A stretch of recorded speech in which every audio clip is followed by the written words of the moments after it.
Okay, people, so I am just back from the cinema. I went to see. Oh, God. No, I didn't go to see God. I was just thinking about the pronunciation of this. The Phoenician Scheme. I, yeah. I have no clue. It is the new Wes Anderson film, essentially, right? He wrote and directed it. It is produced by bum, bum, Stephen Rouse, John Peet, Jeremy Dawson, and Wes Anderson. It is executive produced by Roman Coppola, Henning Mollefenter. It is co-produced by Molly Rosenblatt. Associate produced by Ben Adler. With line production from Marius Ihalil. Alexandra Desplat took care of the music. Bruno Del Bonnel is on cinematography, with Barney Pilling editing the piece. Casting is handled by Douglas Ebel. Adam Stockhausen is production design. Art direction is Mark Blitz. Nene Lucia. Anja Mula, Esther Skrina, and Mariana Vasconcelos. Anna Pinnock is set decoration. Costume design is Milena Canonero.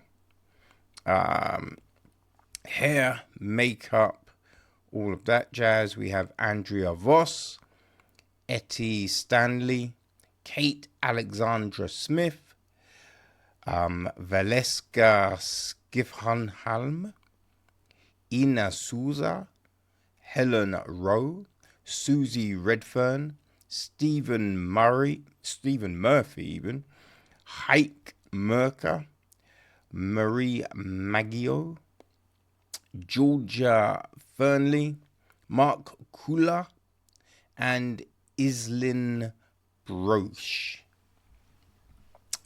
The cast.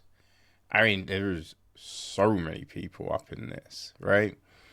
We have got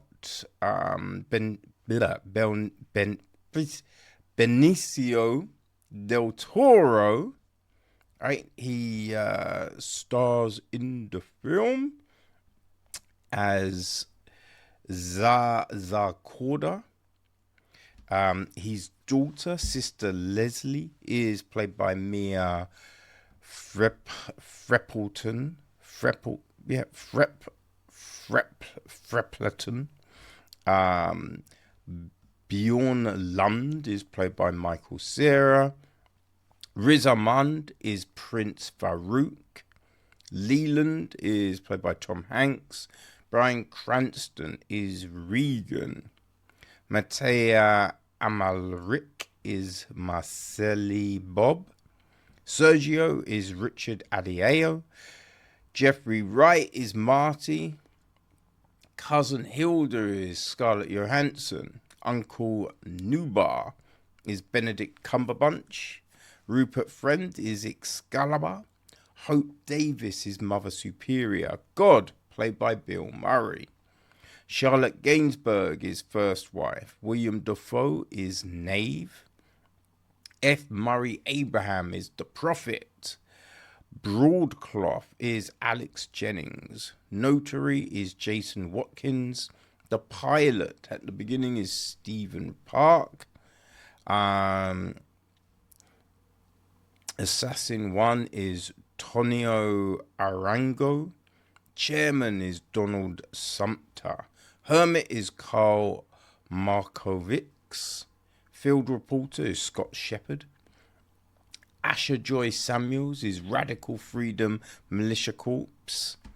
Also part of the corps is Stephanie Back, Mohammed Belhajin, Nicholas Avin. Second wife is Antonia Desplat. I mean, that's probably, you know, our key players, let's say.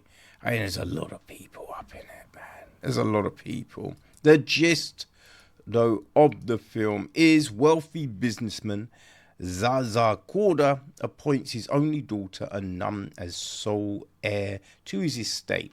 As Korda embarks on a new enterprise, they soon become the target of scheming tycoons, foreign terrorists, and determined assassins. So that is the film.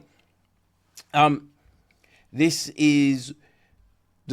story was devised by Wes Anderson and Roman Coppola, right? Yeah, I mean, Wes Anderson is a unique filmmaker. You know what I mean? Like, just, I think, glancing at a film, you can tell it's a Wes Anderson joint, right? He uses a certain color palette that is so distinctive. I mean, when the After Party in its second season, right, they kind of changed things up to director styles as the foundation for their episodes, and they did one in the vein of Wes Anderson, right? Because his stuff is that distinctive. So he's done so many different things, so it's always interesting to see when he has a new joint. I remember seeing about this and just what there's, you know, obviously I cannot pronounce the name of it, right? So I was just curious, like, what is this film gonna be? You know, like I couldn't really get into Asteroid City. That one, it looks very good. It's very interesting, but I just, for whatever reason, couldn't vibe with it. And I think that feels to be the same with this. I just can't really get into the Phoenician Scheme. It's filmed very, it you know what I mean? It looks good. It's got that typical quirk that we find and, you know, oftentimes find so endearing from Anderson.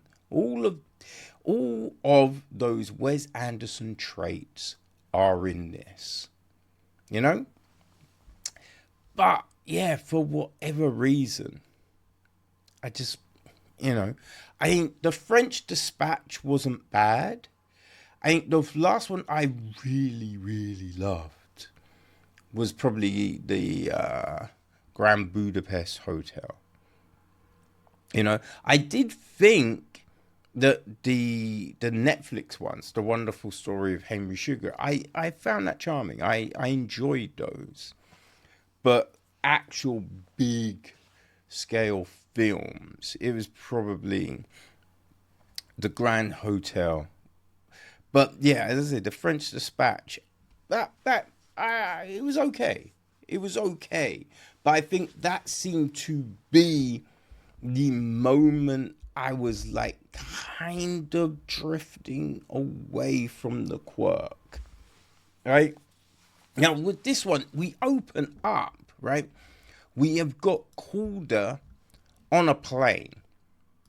On a plane with Stephen Park.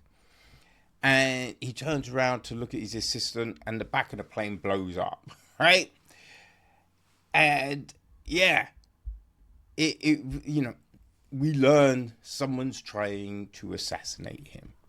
That's at the very start of the film. So people trying to kill him. But he's kind of reckless, right? The pilot is vexed because he didn't do any checks or, anything like that. So that, straight away you kind of get the, an understanding of who Korda is, right? And a little bit of what's happening. People trying to kill him, take his money, stop him from putting in place a scheme that he's working on. So we have this. It's all fictional countries and everything like that. He's got a daughter in a nunnery. So, she steps out and he makes her his heir.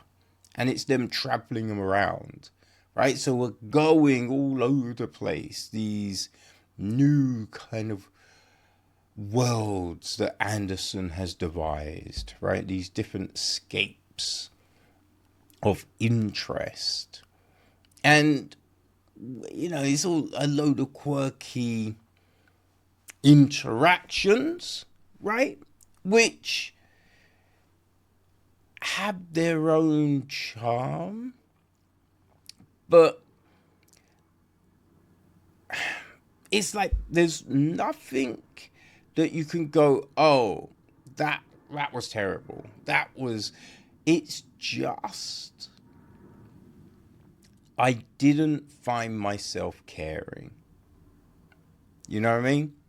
Like, there wasn't a character, and there's these little twists and turns, these red herrings, these, whoa, did I see that coming?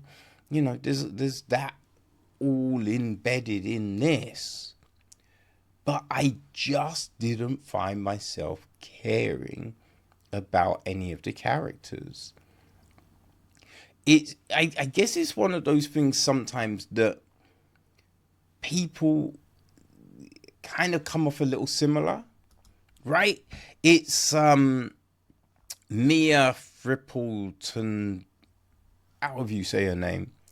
I found her character kind of similar to Scarlett Johansson's in a way, right? They're not mirrors of each other, but there's like these aspects that is very similar.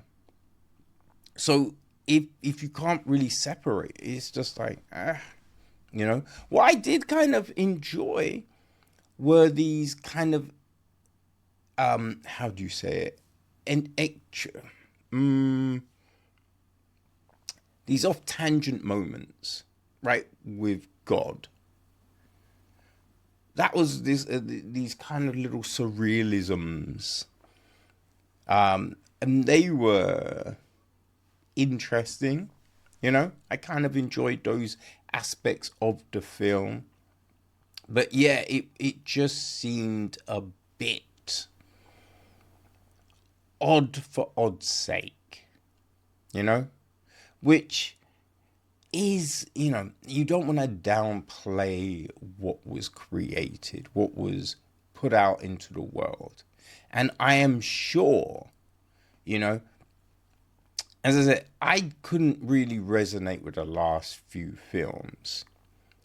But I imagine if you did, right, if Asteroid City, just set your world on fire, right? If you really loved that one, I think you will like this, right? If you were less ambivalent to the French Dispatch than myself, I think the Phoenician Scheme will be your joint, So it doesn't resonate with me, but I'm sure it will with a whole gang of people. As I said, it is essentially Wes Anderson. There's no deviations here. It's quirky, it's weird, it's got the color palette, our ensemble cast, right? A lot of familiar faces that Anderson loves to work with They're all here. So all of the pieces for a good Wes Anderson film are present.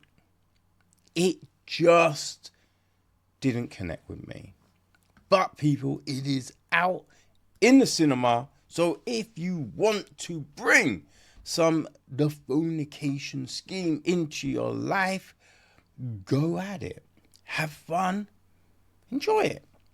Also, let me know what resonated for you. What worked for you? What didn't work for you? Be interesting to hear that, people. Okay? Enjoy the film.